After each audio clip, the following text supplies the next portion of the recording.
ভাদ্র মাসের পচা গরমে আমি দুপুরবেলা রেডি হয়ে বেরিয়ে পড়েছি বড়বাজার যাবো বলে। আর বড়বাজার যাবো আর স্যান্ডউইচ খাবো না সেটা তো হয় না, না? তাই আমি চলে এসেছি। আর এখানে দেখো সবসময়ের জন্য একটা ভিড় লেগেই থাকে। আর আমি এসেছি আজকে মহাদেব গিফট স্টোরে। এখান থেকেই আমি আমার ছেলের জন্য 4th ইয়ার্সের বার্থডের জন্য ৪ টে গিফট কিনবো। তার মধ্যে ৪ টে গিফট সিলেক্ট করা তো হয়েছে, এক, এক করে তোমরা দেখো। কিন্তু তার মধ্যে আমি এখান থেকে একটা গিফট বাদ দেবো, যদি ভালো কিছু পাই।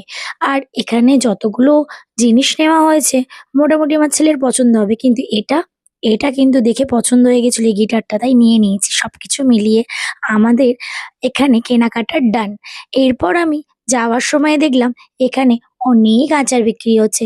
আর আচার খেতে আমি বড্ড ভালোবাসি, কারণ আমাদের ঘরে রুটি আর পরোটা অনেক হয়, আর ওটার সাথে আচার জাস্ট লাগেই লাগে। তারপর এখান থেকে অটো ধরে বাড়ির দিকে রওনা দিলাম। আর ছেলের এক্সপ্রেশন দেখবো বলে খুবই এক্সাইটেড ছিলাম।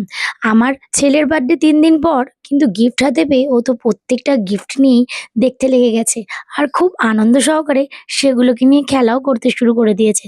আমি ২ টো স্টাডি রিলেটেড গিফট দিয়েছিলাম, আর ২ টো বাচ্চারা যেরকম গিফট পছন্দ করে সেরকম দিয়েছিলাম। তার মধ্যে ওর এই টিক ধনুকটা খুবই পছন্দ ছিল। ও কিন্তু আমাকে আগে থেকে বলে রেখেছিল, "মাম্মা আমি এরকম একটা কিছু নেব।" তো তাই জন্য সেটাকে নিয়ে খেলা শুরু হয়ে গেল। আর আজকে যেহেতু 24th আগস্ট আমার ছেলের বার্থডে, তাই আজকে ভাবলাম ভিডিওটা তোমাদের সাথে শেয়ার করি। আমার ছেলেকে তোমরা অনেক আশীর্বাদ দিও আজকের দিনে। ও যেন জীবনের পরীক্ষায় ভালো মানুষ হতে পারে।